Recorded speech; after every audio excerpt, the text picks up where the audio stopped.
Catherine. What's going on? Hey, Nicole. Welcome to another edition of Paranormal Cryptid Rabbit Holes. Yeah, we got it going on tonight, ladies and gentlemen. Hey, Roger. Yeah. Where we go, Roger? What's going on, everybody? Welcome to another edition there. So, Mr. Decker, what we got going? Hey, Russ. Hey. All right. Hey, everybody. How y'all doing tonight? We have a great show tonight. I'm really excited about this guest. I first came across this guest listening to another podcast. About a year ago, I got to meet them in person.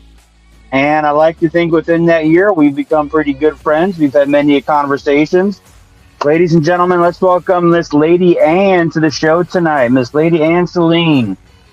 Lady Ann, come on down. How you doing there? Welcome to the show. How you doing? Hey, I'm wonderful. I'm excited to be here. Oh, we are excited to have you. So glad to have you. Yeah. Welcome, welcome. So, yes, glad to have you. Everybody's settling in right now. But, yeah, so tell us all about yourself. Oh, my gosh. Where do I start? I guess I like to say that I was born with the paranormal in my blood because ever since my earliest memory, it was something that, definitely seemed otherworldly. And as I grew, I realized that people don't really have memories that go as far back as this. And what it was is my dad had dropped me off at a babysitter's house. And I was probably, I would say about a year old or so. And I remember looking out this beautiful picture window. And as I looked at the colors, I remember thinking, wow, I came back. So that's my earliest memory. And from there, let me tell you, it has been a wild ride between experiencing hauntings, shadow entities, UFO sightings, I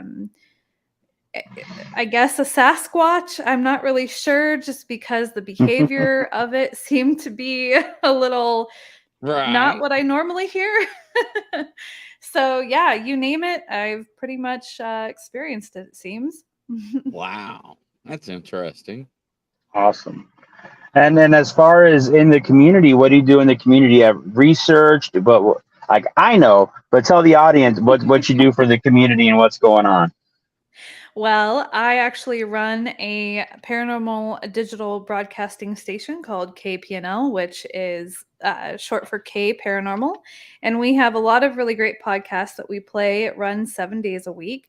And when we're not playing podcasts, we have music. And even the music kind of has that paranormal theme with it. Some of the songs are said to kind of have like a haunting with them, and then there's other songs that just talk about witches and demons and curses and things. And then I also authored a book called Aperture in the Veil, which is basically a diary of my whole life.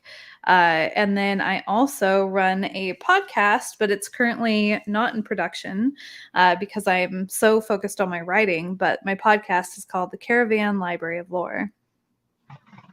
Interesting. Yep, all around. And I was real excited when I found out that you guys had signed up with one of my favorite podcasts, other than this one, Weird Darkness. That was really exciting. Yes. I've been following him for years. For years, I've been following the Weird Darkness, Darren Marlar. So that was really cool to see that. Yeah. I'm so excited about everybody that we have on the station. It's been, let's see, I think we've been on air since January of 2020. And I really wanted to create a community of people. It really started with getting on my first podcast when I was interviewed. And when I told my stories for the first time, it was terrifying. It was really hard because, not only are you really putting yourself out there and you're telling these stories, but like how many people are listening to you? And so, right. and then they know where to find you. So they're messaging me on Facebook but all the messages were really healing and it was validating. And after I experienced that, I was like, oh my gosh, maybe this is part of the reason why I've experienced so much in my life, because now I want to kind of carry that torch and I want to facilitate that healing for others. And having a podcast and a radio station is definitely a way that I could do that. Absolutely. It's awesome. It's awesome. Yeah, it is. Take that leap of faith, right? And to step out of the shadows and say, I am one of you all. I experienced this. It takes a lot of person to do that. It really does. Yeah, that's for sure. Yep, that's hard. So going back, like, what did you first start encountering? I know we talked about like your first memory, and I'm kind of like you. I have early memories. I was born in South America. I can remember the first house that I lived in was, we called the lake house. It was a house on stilts in the middle of a lake. But when my mom tells stories about it, I was still crawling in diapers. But I clearly have memories of that house. So I'm also an early memory person. And I find it fascinating when I realize that most people don't have that. And it's interesting. Like really, like you don't remember, like what you don't remember anything before you were like 5. Like, I don't understand that. Right. So no, I don't know. Sure. Now, let me ask you this question. I find for me, I have a hard time putting things in like chronology and chronological order. I can't necessarily say I was this old when this happened. I relate it to like where I was living at the time frame, because the way my life is, it was broken up. Like, in these years I was living here, these years I was living there. So it's kind of easier to pinpoint. Do you have that problem with being an early memory person, or do you have a really good grasp on timelines for stuff? No, I definitely do have a good grasp, I feel, on timelines. Sometimes I can get confused on what part happened first. Just because at times there's an uptick of, I don't know, activity or experiences. And when something happens, like that, where there might be 3 different instances in a row, going back, humans, our recall isn't that fantastic. And that's why it's so important that we write everything down as much as we can, man. Let me tell you, when I went to Ireland, we were there for 7 to 9 days, and I brought a notebook, and every single time I got back on that bus, I was writing down everything that I saw, felt, smelled, tasted, experienced, everything. And I remember by day 5, I asked people, I says, okay, what did we do on day 3? Nobody could remember, because it was just so much. I mean, we were definitely going to like 3 places every day. And so it's easy to definitely get that confused. But for the most part, I do have a pretty solid grasp on most of the timeline for my life up to this point. So with all the fascinating stuff that you've been through and you've experienced, what was the first type of paranormal activities that you remember experiencing, other than that recall of I'm back? Because I mean, that's a huge thing in and of itself. What was it? Ghosts? Was it UFOs? What was going on? It was a shadow entity. I remember being in my crib, and I remember I was standing, and I could hold I can even see it right now, the wooden, and I would look down my hallway, and next to my door there was a plug-in, and that's where my nightlight was. And let me tell you, no shame here, okay? I had a nightlight there until I was 18.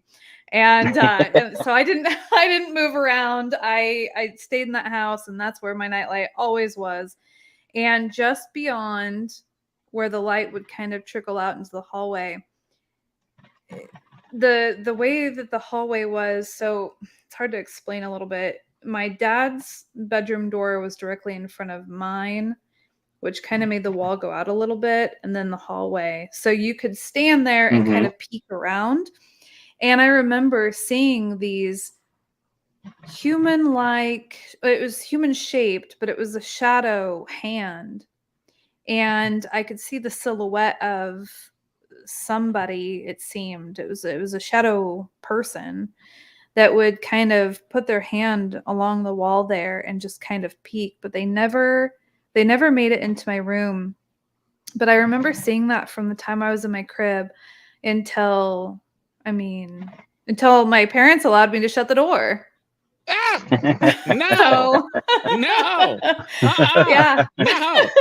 Hey, can you see me? I got holy water. There you go. In the name of the Father and the Son and the Holy. No.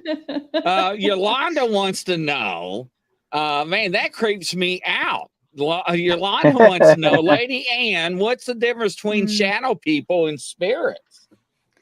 Well, what are spirits? I mean, okay. This gets a little okay, because I've been going through. How do I want to answer this? So I published my first book, but I have a second one that I'm working on that is kind of revisiting all of my experiences as I understood them in that moment. And I'm seeing that there is this metamorphosis that's taking place. So with spirits, one of the things that I learned about was that, it could be a time slip. So it's not a spirit of somebody that's passed on. Sometimes it's this time slip and you're seeing somebody from the future or the past, kind of a thing. And a shadow person, I mean, that's another thing that has taken on a metamorphosis as well, because was it a shadow person, or could it be a screen memory that was given to you by another being, and you're actually seeing something else, but it's projecting itself as a shadow being. So unfortunately, there is no definitive answer to what is a shadow being, what is a spirit, in my opinion. Oh, you're making me feel like I'm in a horror movie. I'm gonna have nightmares. So Brian wants to know, what is an exorcist or an exorcist? What is that? Lady Ann, what's your new word? The one we were talking about. That's what he's asking about. Yeah. Esotericist. So okay. Am I going to get banned off one of my platforms tonight? Nope. This is okay. I promise. All right. So, with the esotericist, it's kind of funny. So Justin and I were actually talking about this over the last 48 hours. So when I was asked to come on some different podcasts, and one of them specifically, because I've been on Coast to Coast AM twice, and it seems like a lot of people try to ask you, what is your title? What are you? So you've got a ufologist, a cryptozoologist, a paranormal historian. And because I'm so vast, I never really had a title, and I didn't really want to box myself into anything. And I came across the word esotericist today, and it really speaks to the mosaic of things that I, do, between metaphysics and spirituality, to the ghosts and the shadow entities, to UFOs and aliens. It's all part of esoteric study. So I thought, I'm gonna try this on for size. And I think that it fits what I do, and we'll go from there. Well, evidently it does. Now, Joanne Jackson's like, I'll say, mate, where are you from, Lady Ann, please? You have a lovely, clear voice. She's from UK. Thank you. So, ladies, Joanne's from UK, so she talks a little funny different from us, mate. So I was, well, I actually just moved. So I was in Oregon, beautiful Pacific Northwest. That's where I grew up. And now I'm in Texas, in this inferno. Right. It's been a journey, that's for sure. It was amazing because we drove here. So it was 2,000 miles, and we went through like 6 different states. And it's been incredible to be in such a place that is so vastly different from the Pacific Northwest. I mean, the flora, the fauna, everything. There you go, Yep. Joanne Jackson. There's your answer. Yes, she's over there. And that's why we don't have video tonight with Lady Ann, is because she doesn't even have her actual setup together yet, but she was still gracious enough to come on just with audio so she could be with us tonight. Oh, Yeah. Oh thank my you. gosh. Of course. Of course. At first, I was like, "Oh my gosh!" I couldn't find my cord, so I went through my boxes and I found the cord to be able to hook up my mic. And I've got it propped up on a chair, so I'm sitting on the floor, and I have no idea where my camera is. But I'll get myself together here eventually. Oh, I know how that is. It's awful moving studios. Joanne Jackson says thank you. Of course. So yes, thank you. And Yolanda says thank you, Lady Ann, as well for answering her spirit question. So Yeah. yes, awesome. So Interesting. what other shadow people or shadow experiences have you had? I'm really fascinated with the shadow man subject. It's always one I've been studying. We've talked about it a little bit. I see shadows frequently on a daily basis. And I was telling you about this the other day. I see movement a lot. The shadows that I see is like something running across the floor or something flying through the air. Like I can be in a building and I'll see something and I'll look and there's nothing there, but it looks like a bird or something like that. I don't generally experience what I call people, although I have seen them. So what other like shadow entities have you come across? Well, I've actually talked to different people because of having the podcast that have talked about seeing like four-legged shadow entities that were kind of like a dog or a cat, and I mean they range in so many different sizes. But for me personally, it was mostly always these. It was like these shadow people, but then there was also these cloaked figures that you could just tell that they kind of look like a monk. And then kind of a weird story. I am not staying at your place. We can roll that out. Yes. Well, no. I had a friend who was experiencing things in her house, and she had said that and it was quite strange because her radio each night would start to make a strange sound, and she would try to turn it off. She had two, one in each bedroom, and if she would turn one off in her room where it had started, the other one would turn on and continue this strange static sound. And she just felt like there was a presence in the house, and she, could hear movement and footsteps and stuff. And so I was actually part of what was called a healing group from the time I was 15 until 20, in my 20s, late 20s, because everybody kind of moved around and stuff. And while I was there, I was taught how to do house blessings and cleansings, and even how to try and cleanse people and sever attachments and things that they might have. Well, I went over to the house and I decided, I said, I'll give this a try. You're my first solo case, so I'll see what happens. And when I went in there, I remember walking up the stairs, and I had gotten to the very top step, and I felt so dizzy. It was almost like I was going to fall backwards down the stairs. And, I pushed through it and I got into the bedroom, and not with my physical eyes, but in my mind's eye, just this overwhelming vision, if you will, and feeling of a man standing there, but it was a dark figure, so kind of like a shadow person, but he had a hat.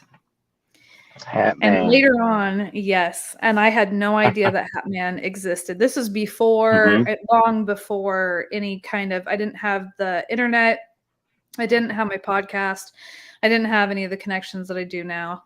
And I've learned that that's what that was, later on. And so I did what I was taught to do.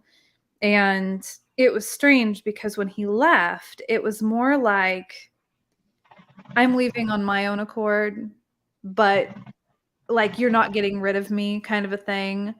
And but she never had another issue at that house again. So I don't know. Wow. The Hat Man itself is a fascinating topic.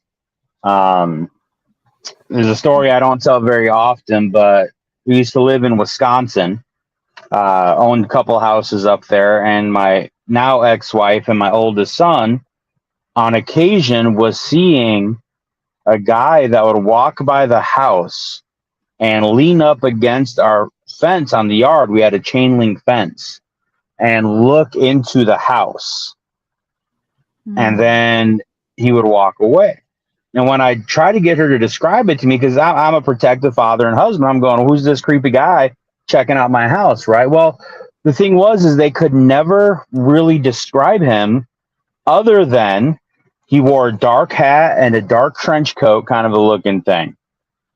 We could never see his face. They could never see anything other than just dark hat, like a hat like I wear, right, with the wide brim on it and a dark trench coat. And they said they would see him walk up to the house or the fence and lean on the fence and just watch the house for a few minutes and then keep going.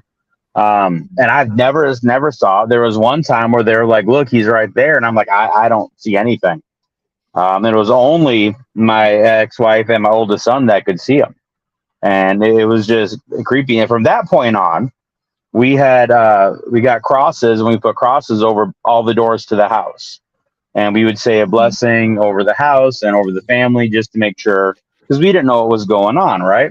Now, I want to put a caveat on this, guys, because with my beliefs, I have a Christian background.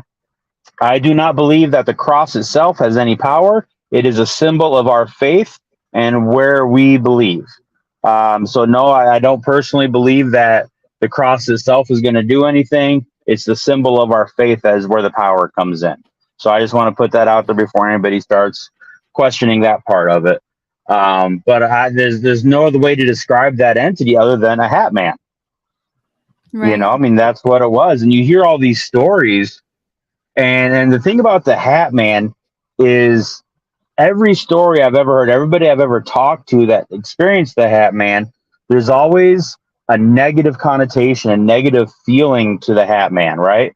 So a lot of shadow people, there's not a whole lot of feeling either way. Sometimes it's positive, sometimes it's negative. Most of the time it's neutral. It's just scary because it's something we don't understand. But with the hat man, I've noticed it tends to always have some kind of negative connotation to a negative feeling by the experiencer.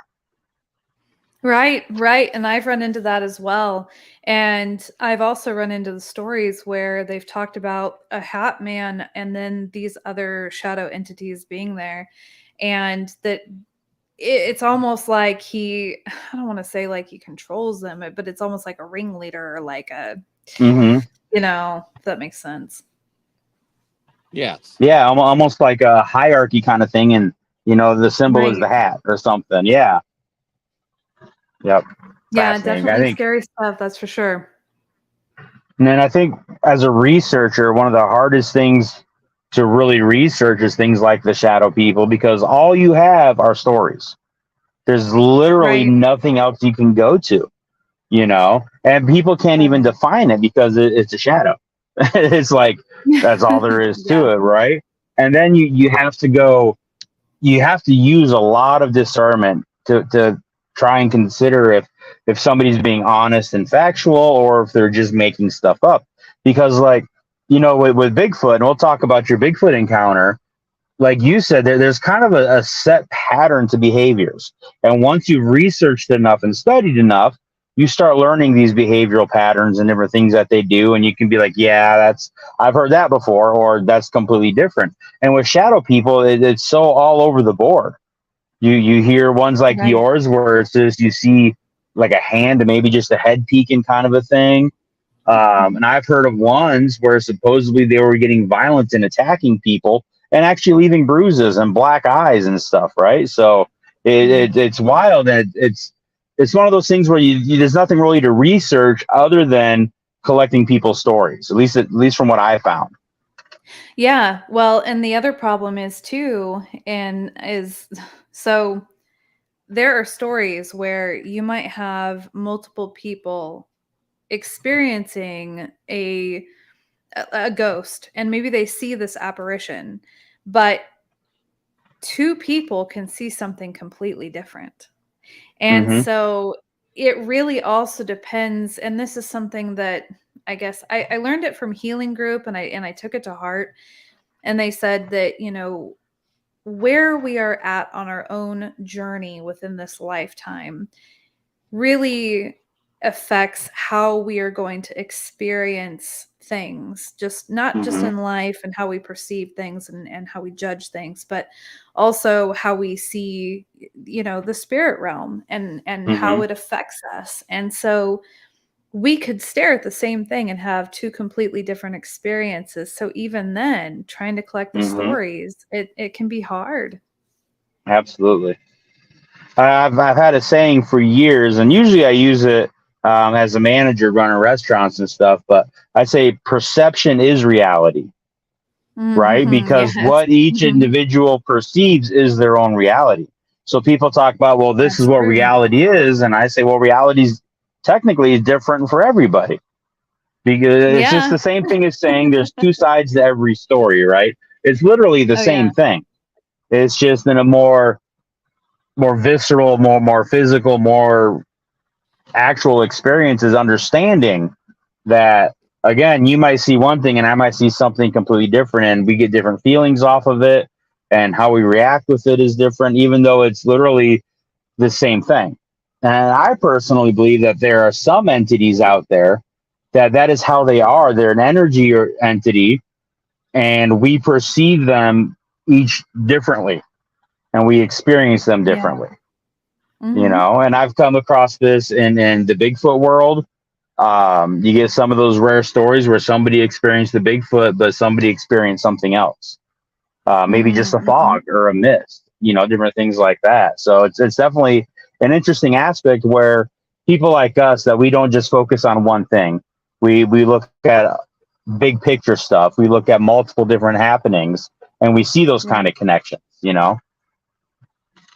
Yeah, exactly. Exactly. And I mean that you're talking it's funny because it's such a doorway when you talk about perception being reality that totally lends Mm-hmm. into my other love, which is, manifestation, the power of the mind and being able to manifest different things like egregores and tulpas and Mm-hmm. that's that's a whole nother rabbit hole. Oh yeah, yeah. Yeah, sure is. Okay, so moving on to the Sasquatch. I didn't know about this, so you got my interest on this one. Oh, Tell us what you encountered and why you think it was a Sasquatch, but why you're not sure. What were the different behaviors that was going on? And let's see if we can't analyze that a little oh bit. wow. I thought that Yeah. that you knew about it. That's crazy. Okay. So, gosh, okay. So I flew to Ohio. Okay. And ever since, I've definitely called Ohio the land of monsters.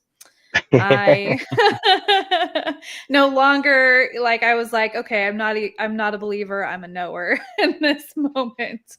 So we had began doing a paranormal investigation of somebody's house. And the house on the spirit box that we had like a SB 7 or something. I'm not really good with ghost equipment. I'm just gonna be honest. And so it's where it's going through all these radio stations really fast. So you hear the static, but you might hear some Mm-hmm. words come through. And so we do what's called the Estes method, where they're blindfolded and they have the noise canceling earphones on, and they're just speaking out the solid words that they hear. And then somebody else is asking, questions. Well, all the answers that we seemed to get ended up dealing with the land, the forest and the land. It said that there was something lost, a disconnection or something.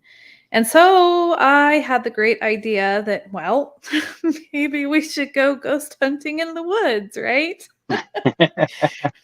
And we gather all the equipment and we get in this little off-road vehicle and we drive out through the field and we get into the woods. And again, I always look back at this part because in Oregon, the forest is very quiet. You don't really hear very much there. But over in Ohio, oh, it is an orchestra.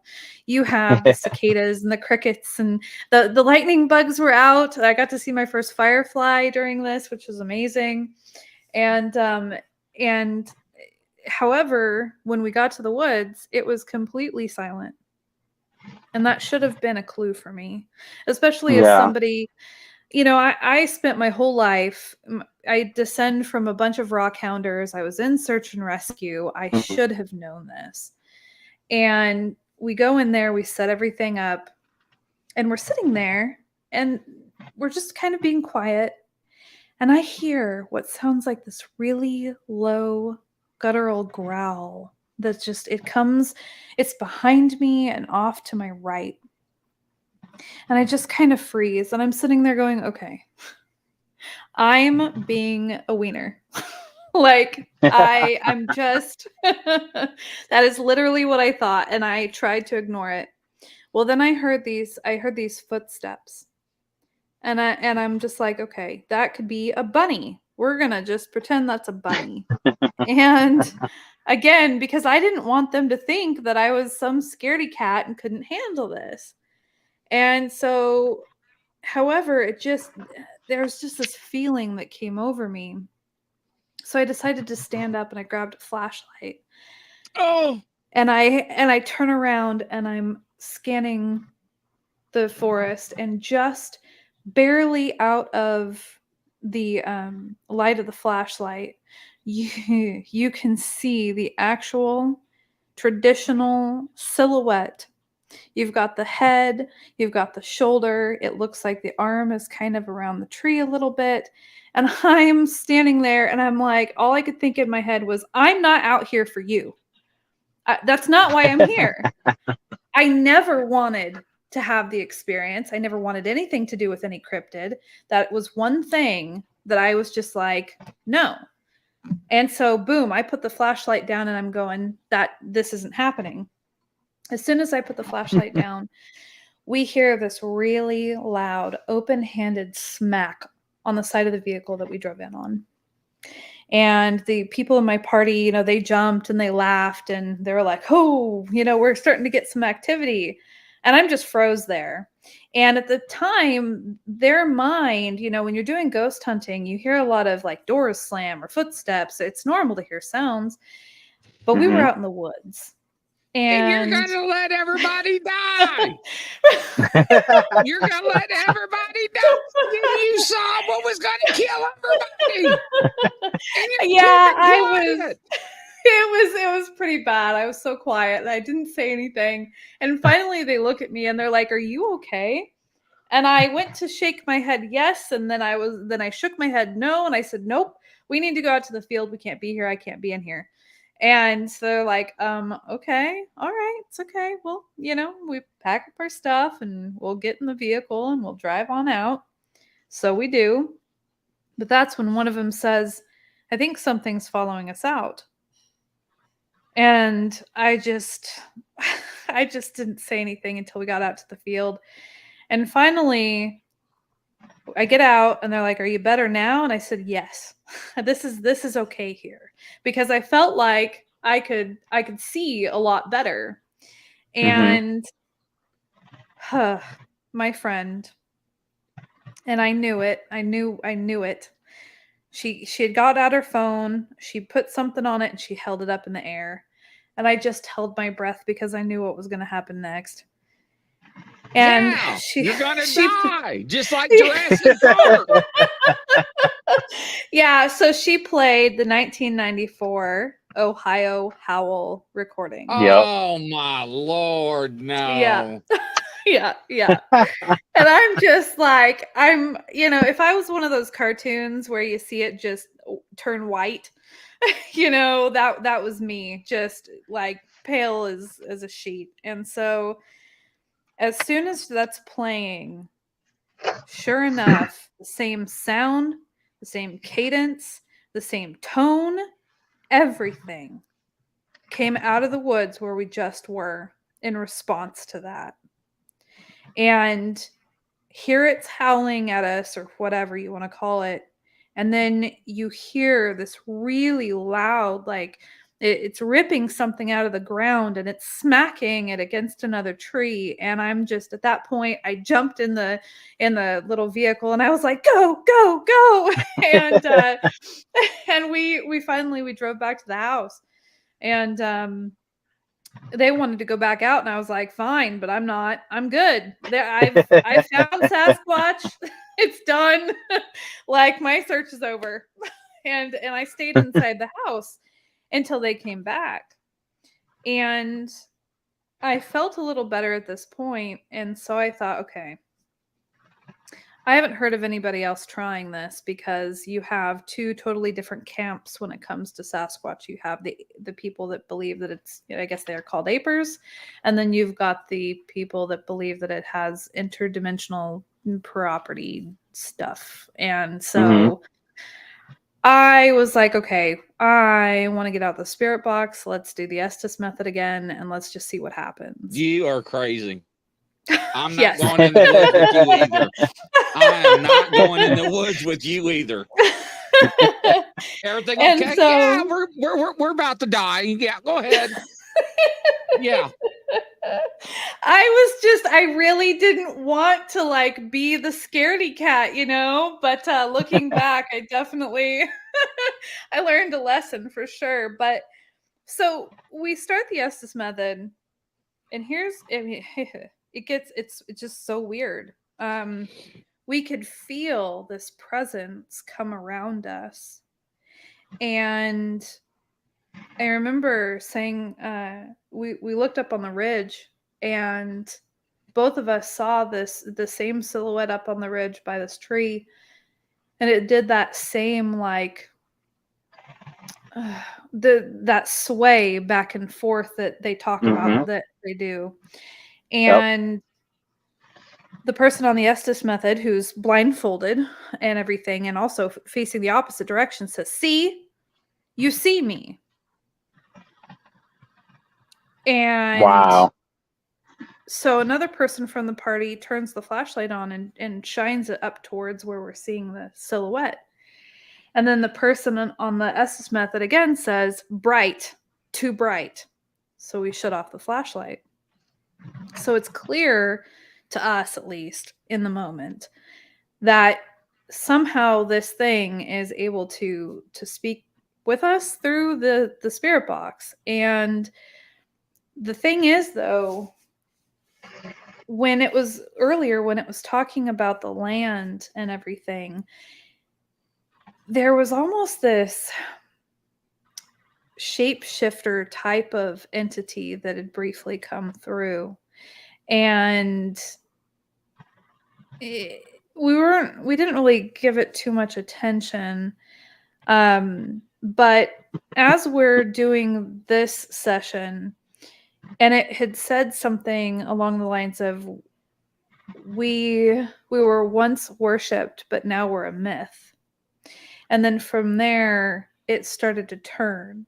And it was almost like this shapeshifter entity had ended up coming back. But there was a very clear energetic shift in the moment. We all felt it.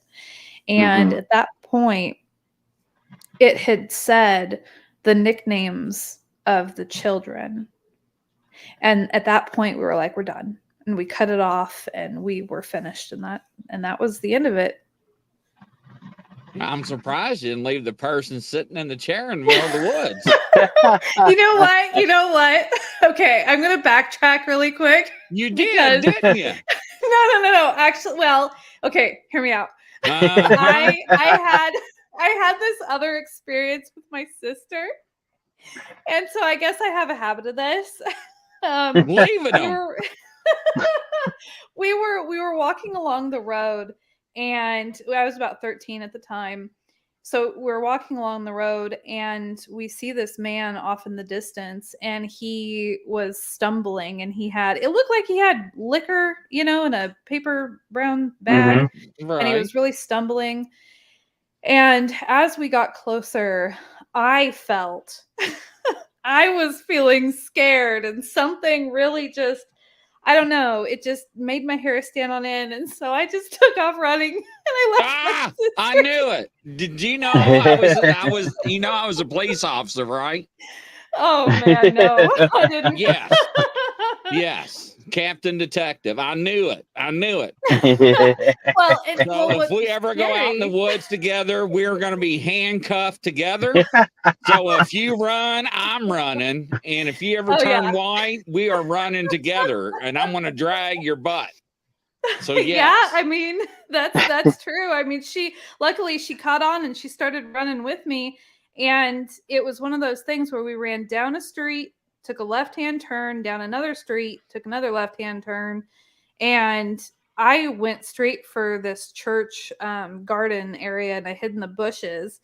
And I looked up, and there's no way he could have done it, but he was literally just catty corner away from where we were. And with the way that he was stumbling and everything, there's no way that he could have made it down there right behind us.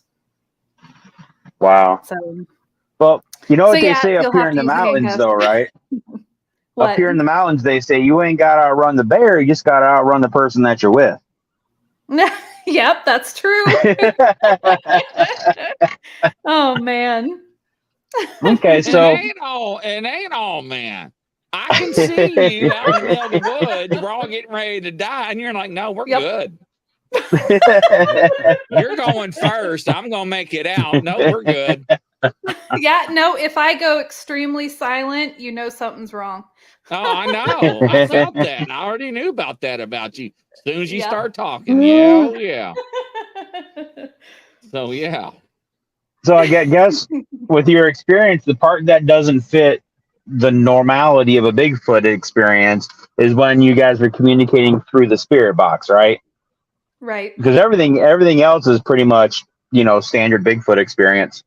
Now, I wonder, because there is the school of thought where Bigfoot is telepathic, where he can communicate directly into your mind. And for those of you that think that's absolutely insane and crazy, let me remind you that Les Stroud has experienced this, and he's not even a Bigfoot believer. Okay?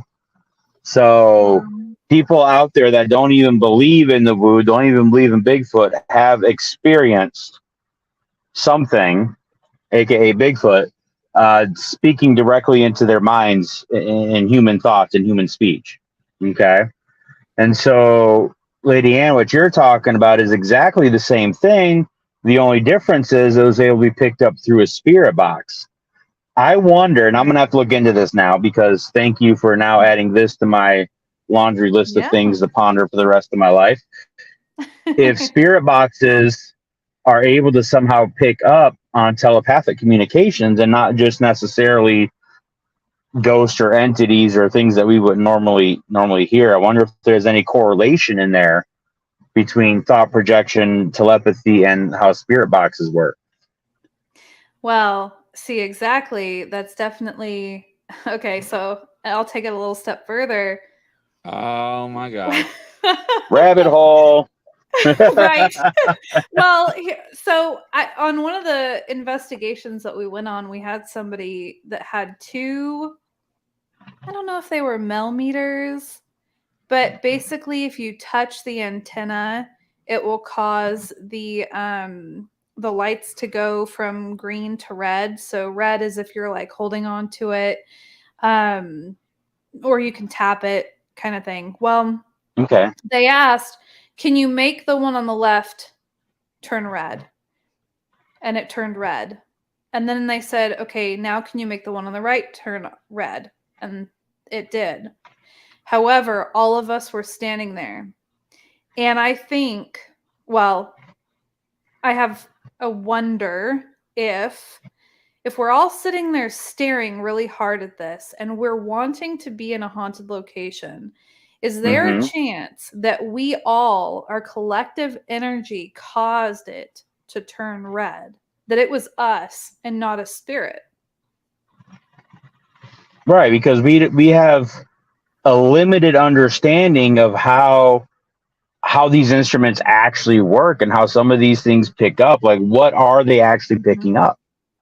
Well, we know in theory what it's supposed to be happening. It's like using like, you know, a K2 meter or an EMF reader, all these different things during an investigation. And we're theorizing this is what they're picking up and this is how, but do we really know? How much Right. is because I mean that's the thing, right? So science shows that thoughts are matter and is energy and we can project energy, and then that's all scientifically based. We just Right. don't understand the potential of that or how that works or the strength of that, you know. And I think that's different in every person, and we all have different abilities. But you're right. How much of that instrumental influence is actually the participants? We don't know, Right. because how many people that are part of ghost investigation teams or spiritual investigation teams claim to have, you know, various gifts like that. You Right. know, a lot No, of it's them are true. sensitives, right? A lot of them are empaths. Some of them claim to be mediums and spiritualists. So you wonder, but that's a very good point. How many of that could actually be, and especially if you have a collection of them, right? You've got 3 or 4 Oh yeah. people Mm-hmm. with strong energies and, you know, maybe ability to project if they're empathic or different things, and how that could be influencing the instruments. I never even thought of that Right. before. Hmm. So this is why I love these shows, because I learned so much more on my own, and then, you know, a lot more stuff for me to think about, which I don't really need, but you know. Well, and to go back to the Sasquatch thing too, really quick, how do we know that, you know, because there's those 2 different camps between Hmm. April's and I don't know what they call the others, but The woo can't. um the woos. And Yeah, the so woos. you the woos.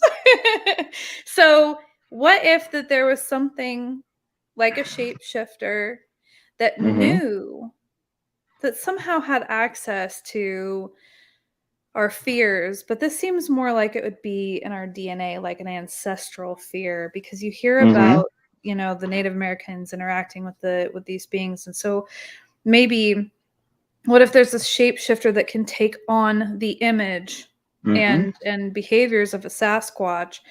And so then the people that experience the shapeshifters, you know, what if the woo camp, what if they're experiencing like a shapeshifter or something and it's not an Yep. actual Sasquatch? I mean, and I'm Hmm. not saying anything definitive. I'm just saying what if, because I like the what if. I've actually talked about that several times, and even some on this show, where part of the Bigfoot phenomenon and the Dogman phenomenon, I believe there are multiple entities that we're experiencing. And I do believe there are entities out there that are exactly what you're describing.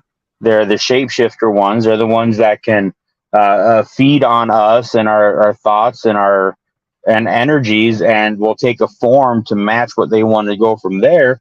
But I also believe there are real flesh and blood Bigfoot as well, right? And so that's where Right. we have behavioral patterns, and we have to look at different things and see what's happening. But I've made that distinction a long time ago, because just with how different things happen and the different interactions. Right. You know, like people talking about having something walk right up to them, and they can feel the movement of something walk past them, but they can't see anything, you know. But Yeah. they're experiencing Bigfoot like activity, but then something just runs past them. They can see leaves kicking up, so something, you know. And so there has to be a couple of different explanations if you look at everybody's experiences, and that's definitely something exactly like you're talking about, is something that I believe happens. Absolutely. I'm still stuck on we're all gonna die. Yep. Y'all just turn off the light, ignore the 9-foot monster in the corner. We didn't see that. You Yep. okay? Yeah, I'm good. Don't worry about that. We'll just keep doing your thing, you know? Yep. Nope. Nope. I'm good. We'll just pretend that didn't happen. Exactly. Oh man. Now, you telling that Unbelievable. story, I remember you and I having the discussion about your encounter, but not as fleshed out. So I do remember Right. you telling me about it, but we didn't flesh it out as much. So That was my Yeah. fault. You did tell me at one point. Well, all I'm good. glad you did flush it out because we ever all get together and she Yeah. wants to go in the woods. I'm gonna be like, hell no. I really hope your significant other knows this about you and can be prepared when you guys go out together. Yeah, She's a man. runner. She's a runner. He'd outrun me so quick. Oh my gosh. I'd do the sacrifice. It wouldn't matter. It would not matter if I ran first. It was actually kind of funny. We went on a walk one of these mornings, and we had he was showing me all these different animals and the different things that are nearby. And towards the end, he had said something along the lines of having a race. I was like, I'm tired and I'm hot and we're at the end of this 1,000,000-mile walk. I was like, there's no way. And I said, I see what you're doing here. And so he was like, he laughed, and we were walking, and then all of a sudden we were only a couple blocks from the car. Boom, I just take off. There she goes. Yeah. What did I say? It's in her DNA, ladies and gentlemen. Yeah, and I turned around and I touched the car and I was like, I win. Well, he got me back the next day and he took off running. Let me tell you, that man is so quick. Oh my gosh, there's no way. I mean, I will be the Sasquatch food. So, well, like I said, you ain't got to run faster than the critter, just the other person that you're with. Yep. Either way, I'm out of luck. Right. Either way, I'm out of luck because I can't run for nothing.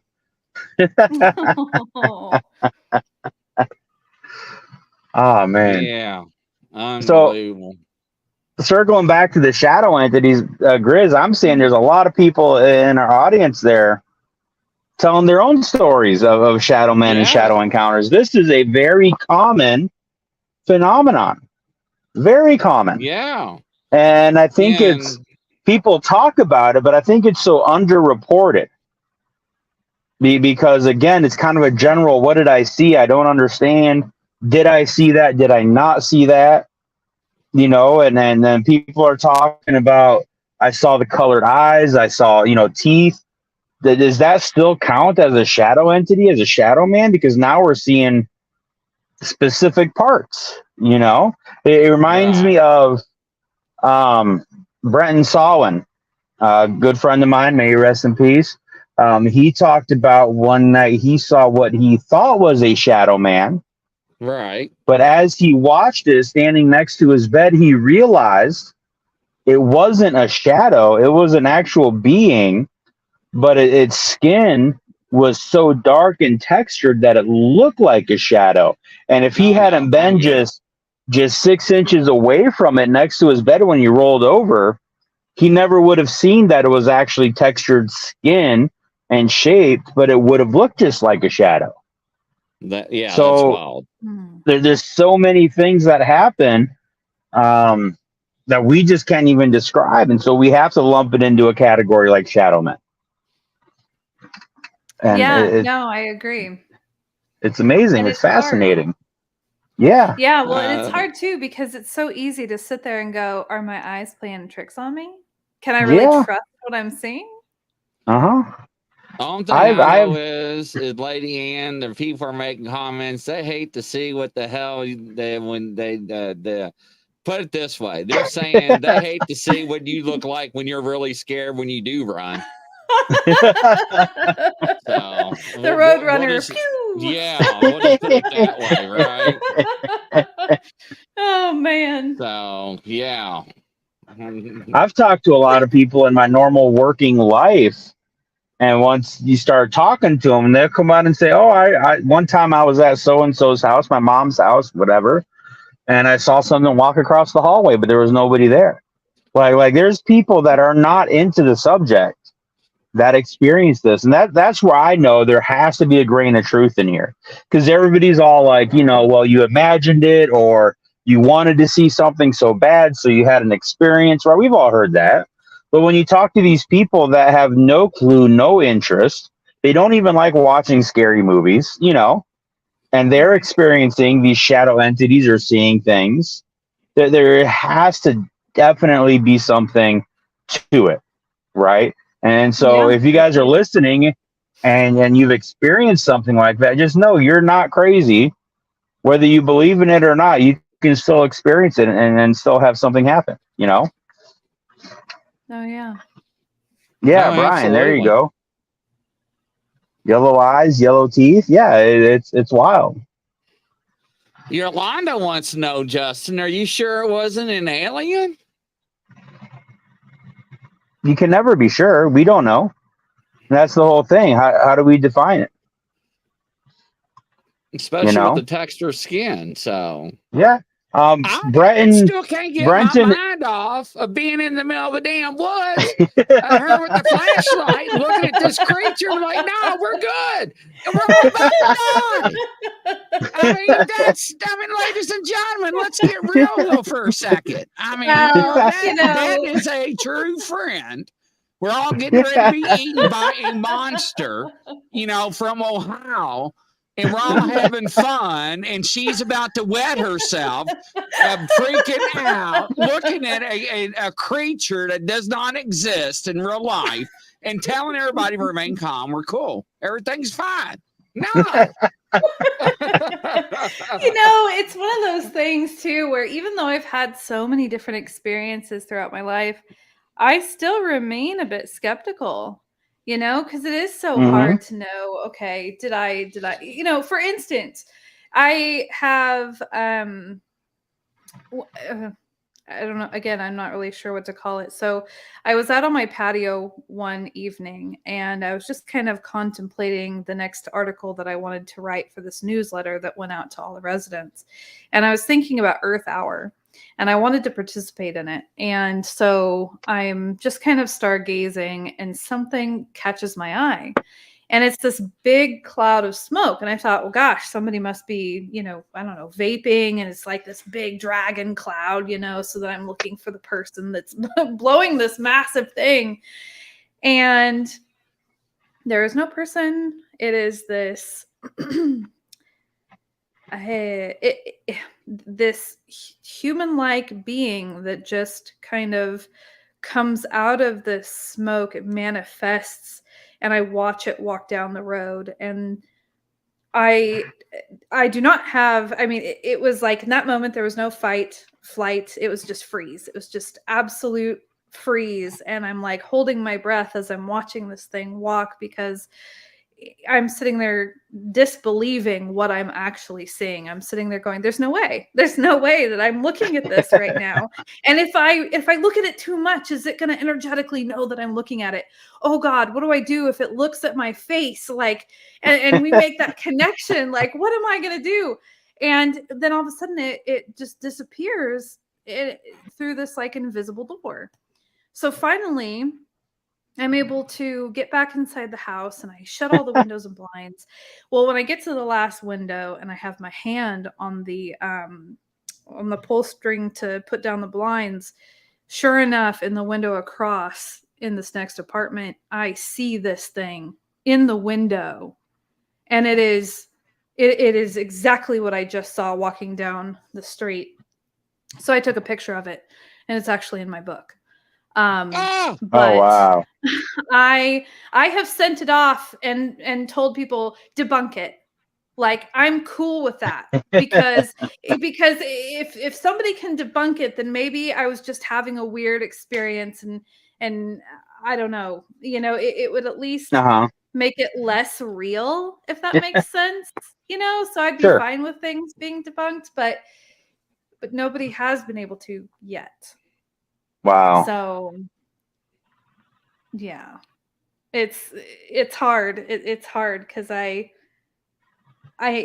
experiences are wild, that's for sure. But and I believe in a lot of things, but at the same time, I'm also skeptical, because it's so hard to wrap your head around it. Mm-hmm.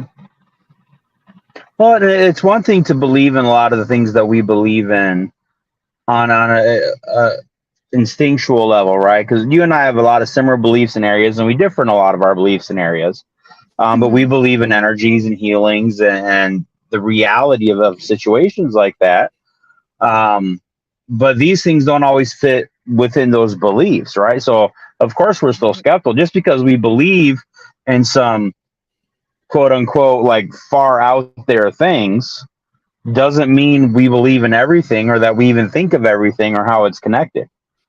You know what I mean? Like just because I believe in Bigfoot and then other cryptids and stuff, if I see a smoke ghost man entity shape walking down the road, I'm going to be skeptical and probably a little freaked Yeah. out, right? So it's all kind of just because you believe certain things, when you have experiences, I mean, they're still odd and you're unsure of what's happening and what you're seeing. So Oh yeah. some people don't understand the difference there and how that works. Yeah. But yeah, it's wild like that. Grizzly, did you see what Brian posted? Lady Ann, I don't think she knows about your dolls. I'm stuck in the woods with the flashlight and her telling everybody to remain calm. Did you bring a doll? Is there something about dolls? I have a Lily doll, and I also have a Robert the doll. I have Robert. dolls that have attachments. I have one that caught winking on live camera on a live show that does not have blinkable eyes. And yes, I have a lot of activity in my studio. So yes. Wow. So what Brian posted was, imagine being out in the woods, Grizz, and turning your flashlight on, and it's one of your dolls standing there. I know. I read it. But I wanted to thank her for coming onto the show. It was wonderful. Yes. Oh, thank you. This has been great. Yes. There's so much more to unwrap and get into. We'll definitely have to have you back on, Lady Ann. Absolutely. Yeah, that would be wonderful. Thank you guys so much. And to your audience, you're so wonderful. Thank you. Yeah, thank you. And you have a great night. And ladies and gentlemen, from coast to coast around the world, that's a wrap. We'll catch you on the next show. Godspeed. Take care. Bye-bye.